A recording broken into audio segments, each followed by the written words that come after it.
వారసురాలు serial మే 12 episode review. పూర్తి వివరాలు మీకోసం ప్రత్యేకంగా. సాకేత్ మైథిలి కోసం ఒక సర్ప్రైజ్ గిఫ్ట్ ఇస్తాడు. అసలు ఆ గిఫ్ట్ ఎందుకు ఇస్తాడు, చివరికి ఆ గిఫ్ట్ ఏమవుతుందో మీరు ఈ వీడియోలో చూడండి. గుడిలో జయంతిని దారుణంగా అవమానించిన సౌదామిని. అసలేం జరిగిందంటే, చందనాతో సౌదామిని ఉషకి టాబ్లెట్స్ ఇమ్మని చెప్పి బయటికి వెళ్తుంది. అసలు అత్తయ్య ఇటువంటి పనులన్నీ నాకెందుకు చెప్తుందని తిట్టుకుంటుంది.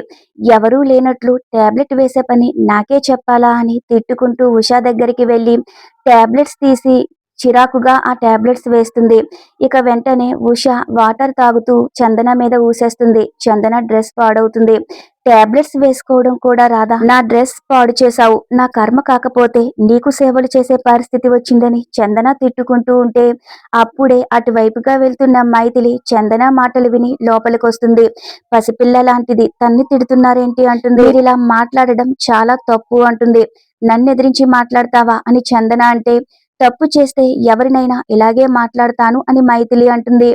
ఆ దేవుడు తనకు అన్యాయం చేశాడు, మీకన్నీ ఇచ్చాడు, జాలి పడాలి గాని చేదరించుకోకూడదుగా అంటుంది మైథిలి. ఇక వాళ్ళ మాటలన్నీ వింటున్న సాకేత్ వీరు లోపలికొస్తారు. ఏం జరిగిందో చందన చెప్తున్నా సరే వినకుండా, నాకు అర్థమైంది, నువ్వు వెళ్ళు అని చందనాని అక్కడి నుంచి పంపించేస్తాడు. తినని నేను చూసుకుంటాను అంటాడు.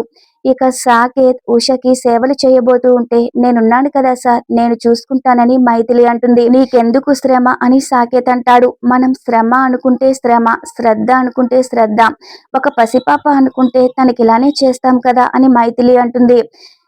ఇలాంటి పనులు అబ్బాయిల కన్నా అమ్మాయిలే బాగా చేయగలరు, నేను చూసుకుంటాను, మీరు వెళ్ళండి అంటుంది.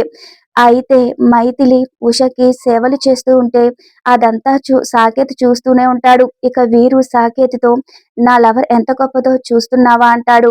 తనకు ఎంత ఉన్నతమైన మనసుందో కదా, ఏ అబ్బాయికైనా ఇలాంటి అమ్మాయి తన లైఫ్లో వస్తే ఎంత బాగుంటుందో, ఇలాంటి అమ్మాయి భార్యగా వస్తే ఏ మగాడి జీవితమైనా బ్రహ్మాండంగా ఉంటుందని వీరు సాకేత్తో అంటాడు.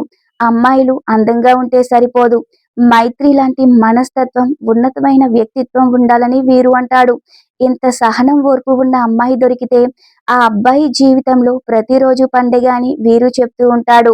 ఇక ఆ మాటలకి సాకేత్ మైత్రి మీద కన్సర్న్ చూపిస్తాడు. మరోవైపు గుడిలో అర్చన కోసం సౌదామిని జయంతి ఒకేసారి వస్తారు. ముందు మా అర్చన చేయండి అని జయంతి అంటే, కాసేపు మీరు ఆగండి అని పూజారి గారు అంటారు. ఆవిడ పేరు మీద అర్చన అయిపోగానే మీ పేరు మీద చేస్తాను అంటారు. ఇక సౌదామిని పంతులు గారితో, నా కొడుకు సాకేత్, నా ఏకైక మేనకోడలు చందనకు త్వరలోనే పెళ్లి చేయబోతున్నాం, ఈ పెళ్లి పత్రిక స్వామివారి పాదాల దగ్గర పెట్టి పూజ చేయండి అంటారు. ఇక పూజారి గారు పూజ చేస్తూ ఉంటే కావాలనే సౌదామిని జయంతిని నానా మాటలు అంటూ ఉంటుంది. పాపాలు చేసేవాళ్ళు గుడికొచ్చి పూజలు చేస్తుంటే చాలా విచిత్రంగా అనిపిస్తుంది అంటుంది. ఇక పూజారి గారు పూజ చేసి రాగానే, బ్రతుకులు బుగ్గుపాలు చేసి భగవంతునికి అర్చన చేస్తే పుణ్యం దొక్కుతుందా అని కావాలనే సౌదామిని అడుగుతుంది. ఆ పరమాత్ముడు ఎప్పుడు మన మనసు పరిశుద్ధంగా ఉండాలని కోరుకుంటాడు. బ్రతుకులు నాశనం చేసి శుద్ధి లేని మనసుతో ఎన్ని పూజలు చేసినా అది వ్యర్థం, వాళ్ళు చేసిన పాపం వల్ల నరక బాధలు అనుభవించాల్సి వస్తుందని పూజారి అంటారు.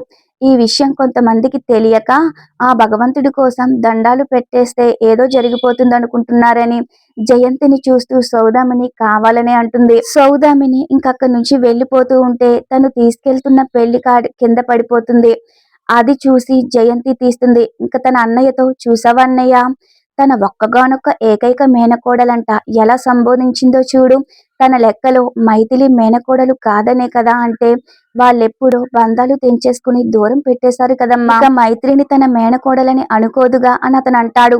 ఇన్నేళ్లుగా మా ఆస్తిని అనుభవిస్తున్నారు, మమ్మల్ని లెక్క కూడా చేయడం లేదు, వీళ్ళు నాశనం అయిపోతారు, వీళ్ళకి నా శాపనార్థాలు తగలక మానవని జయంతి ఆ పెళ్లి కార్డుని మొక్కలు చేసేస్తుంది.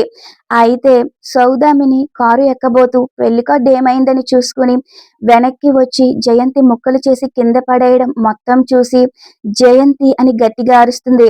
ఇప్పటికే మా సంతోషాన్నంతా లాగేసుకున్నారు, నా కొడుకు పెళ్లితో అయినా సంతోషపడదామంటే చూడలేక చేస్తున్నారు అంటుంది. మీ కూతురికి చేయాలనుకున్న నా కొడుకుని చందనికిచ్చి పెళ్లి చేస్తున్నానన్న కొడుకు మంటతో ఈ శుభలేఖ చించేశావని సౌదామిని అంటే, నీ కొడుక్కి నా కూతురిని ఇవ్వడం ఏంటి, దానికి నాకు కడుపు మంట. ఆ మాటకొస్తే నువ్వు నీ మొగుడు నా కాళ్ళ మీద పడినా సరే నా కూతుర్ని నీ కొడుకిచ్చి నేను పెళ్లి చేయనని జయంతి అంటుంది. పోయి పోయి నీలాంటి దుర్మార్గుల ఇంటికి నా కూతుర్ని కోడలుగా ఎలా పంపిస్తాననుకుంటున్నావు అంటుంది జయంతి. ఓహో, అందుకేనా మరి నా కూతుర్ని మీ ఇంటి కోడలు చేసుకోండని చెప్పి నీ మొగుడిని నా ఇంటికి పంపించావు అని సౌదామిని అంటూ ఉంటే, నా భర్త మీ ఇంటికొచ్చాడా అని జయంతి అంటుంది. అవును, నా కూతురు జీవితం అన్యాయం చేయకండి, చిన్నప్పుడు ఇచ్చిన మాట నిలబెట్టండి అని మా కాళ్ళ మీద పడినంత పని చేశాడని సౌదామిని అంటుంది. మీతో బంధాలు సంబంధాలు కలుపుకోవడానికి మా ఆయన సిద్ధంగా ఉన్నా నేను సిద్ధంగా లేనని జయంతి అంటుంది. ఆయన మీ కాళ్ళ మీద పడినా కూడా నేను ఆ సంబంధం వద్దనే చెప్పేదాన్నని జయంతి అంటుంది. మీలాంటి వాళ్ళకి మాలాంటి గొప్ప వాళ్ళతో సంబంధం కలుపునే అదృష్టం ఎక్కడుంటుందిలే అని సౌదామిని అంటుంది. మీకు తగ్గట్టు మీ కూతురికి పనికి మాలిన వెధవ దొరుకుతాడు అనగానే ఇక జయంతి అందుకుని, నా కూతురికి నీలాగా డబ్బున్నవాడిని నేను తీసుకురాకపోవచ్చు గాని మనసున్న వాడిని గుండెల్లో పెట్టుకుని చూసుకునే వాడితోనే పెళ్లి చేస్తాను. నీ రక్తం పంచుకు పుట్టిన సాకేత్ కన్నా మంచి సుగుణాలు ఉన్నవాడిని అల్లుళ్ళ చేసుకుంటాను. అది కూడా నీ కొడుకు పెళ్లి జరగక ముందే నా కూతురు పెళ్లి చేస్తాను, గుర్తు పెట్టుకో అని ఇక జయంతి అక్కడి నుంచి వెళ్ళిపోతుంది. ఇక సాకేత్ మైథిలి కోసం తన రూమ్ లోకి వస్తాడు. నువ్వెంత స్వచ్ఛమైన మనసుతో ఉంటావో నాకిప్పుడు అర్థమవుతుంది అంటాడు. ఉషని ఎంత బాగా చూసుకున్నాడో అని మనసులో పెట్టుకుని, నీ కల్మషం లేని మనసుకి ఒక చిన్న కానుక అంటూ తన కోసం ఒక గోల్డ్ రింగ్ తీసుకొస్తాడు. అయితే మైథిలి అక్కడ రూమ్ లో కనబడదు. బాత్రూమ్ లో షవర్ నుంచి వాటర్ రావడంతో వాటర్ వేస్ట్ అయిపోతున్నాయి ఏంటని ఆ షవర్ కట్టడానికి వెళ్తాడు. అయితే అది పనిచేయదు. అప్పుడే మైథిలి వచ్చి, ఇక్కడేం చేస్తున్నారు సార్ అంటుంది. ఒక్కసారి నాకు హెల్ప్ చేయి, నేను ఇది కట్టలేకపోతున్నాను అంటాడు. ఇక వాళ్ళిద్దరూ కూడా ఆ షవర్ కట్టే ప్రయత్నం చేస్తారు. ఇక షవర్ కట్టేశాక మైథిలి ఆ వాటర్లో జారి పడిపోబోతూ ఉంటే సాకేత్ పట్టుకుంటాడు. అలా ఇద్దరు ఒకరినొకరు చూసుకుంటారు. ఇక అప్పుడే వీరు అక్కడికి వస్తాడు. మైథిలి అని పిలుస్తాడు. మైథిలి మాట్లాడబోతూ ఉంటే, వద్దు, మనిద్దరిని ఇలా చూస్తే ఫీల్ అవుతాడని సాకేత్ అంటాడు. ఎందుకు ఫీల్ అవుతాడు అని మైథిలి అంటే, అదంతే అంటాడు సాకేత్. మనిద్దరం ఇలా కనిపించడం కరెక్ట్ కాదు అంటాడు. ఇక మైథిలికి వీరు ఫోన్ చేస్తే ఫోన్ కూడా అక్కడే ఉంటుంది. అదేంటి ఫోన్ ఇక్కడే ఉంది, అసలు ఎక్కడికి వెళ్ళింది అనుకుంటాడు. మైథిలి సాకేత్తో, మీరు మా రూమ్ కి ఎందుకు వచ్చారు బాస్ అంటుంది. ఏమీ లేదు మైథిలి, నీ పద్ధతి నాకు నచ్చింది.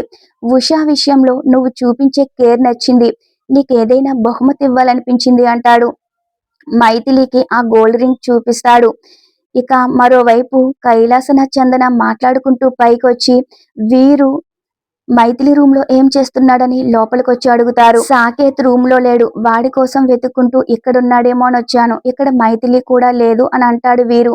అదేంటి వీళ్ళిద్దరూ కూడా లేకపోవడం ఏంటి అని చందన అంటుంది. ఎక్కడికి వెళ్లారని వాళ్ళు అనుకుంటూ ఉంటారు. ఇక మైథిలికి సాకేత్ ఆ రింగు ఇవ్వబోతూ ఉంటే రింగు తీసుకోబోతూ మైథిలి చేజార్చుకుంటుంది. అది అనుకోకుండా బాత్రూమ్ లో వాటర్ వెళ్లే ప్లేస్ లో నుంచి లోపలికి వెళ్ళిపోతుంది. ఓ షిట్ అని సాకేత్ అరుస్తాడు. ఇక బయట కైలాసనాథ్ వాళ్ళకి సాకేత్ మాట వినిపిస్తుంది. బాత్రూమ్ లోకి వచ్చి చూసి షాక్ అవుతారు. ఇక వాళ్ళని బయటికి తీసుకొచ్చి మీటింగ్ పెడతారు. వీరు తన మనసులో, ఏంటి సాకేత్ ఇది, అసలు నా బుజ్జి తల్లిని ఏం చేస్తున్నావు, ఎందుకు మీరు ఇలా లోపల ఉన్నారు, తన రూమ్ లో నీకేం పని అని అనుకుంటూ ఉంటాడు. ఇక కైలాసనాథ్, అసలు ఏం జరుగుతుంది ఇక్కడ అని సాకేత్తో అంటాడు. నేను ఎప్పటి నుంచో చూస్తున్నాను మావయ్య, బావని బుట్టలో వేసుకోవడానికి మైథిలి ప్రయత్నిస్తుందని చందన అంటుంది. ఇలాంటి పనులు చేయడానికైనా నువ్వు మా ఇంటికి వచ్చావు, మగాల్ని ఎలా బుట్టలో వేసుకోవాలో మీ ఇంటి వాళ్ళు నీకు నేర్పించి పంపించారా అని కైలాసనాథ్ అంటాడు. అలా మాట్లాడొద్దు సార్ అంటుంది మైథిలి. ఇక్కడ ఎలాంటి తప్పు జరగలేదు, మీరు తప్పుడు ఉద్దేశంతో చూడొద్దు అని మైథిలి అంటుంది. మీరు అనుకున్నట్టు ఇక్కడ ఏమీ జరగలేదని సాకేత్ కూడా చెప్పబోతూ నువ్వు మాట్లాడొద్దు, నిన్ను చూస్తేనే చిరాకు వస్తుందని కైలాసనాథ్ అంటాడు. ఒక అమ్మాయిని పెళ్లి చేసుకోబోతున్న నువ్వు ఇప్పుడు తిన రూమ్ లో ఏం చేస్తున్నావు, ఇది చాలా తప్పు కదా అంటాడు. నిన్ను ఇలాంటి పనికి ప్రోత్సహించింది మైథిలిది కూడా తప్పే అంటాడు. ఇలాంటి వాళ్ళ బ్రతుకులు చాలా నీచమైన బ్రతుకులని చందన అంటుంది. నువ్వు బావనేమి అనొద్దు, తప్పంతా మైథిలిదే అని చందన అంటుంది. ఏదో తప్పు జరిగినట్లు మీరు తెగ ఊహించేసుకుంటున్నారు. అసలు ఇక్కడ ఏం జరిగిందో మీకు తెలుసా? మీరు మీ కళ్ళతో చూసారా అని మైథిలి అంటుంది. ఇక రేపటి ఎపిసోడ్ లో ఏం జరుగుతుందనేది చాలా ఆసక్తికరంగా ఉంది. సాకేత్ రోజు రోజుకి మైథిలికి మరింత దగ్గరవుతున్నాడు. వారసురాలు సీరియల్ డైలీ అప్డేట్స్ కోసం మన ఛానల్ ని సబ్స్క్రైబ్ చేసుకోండి.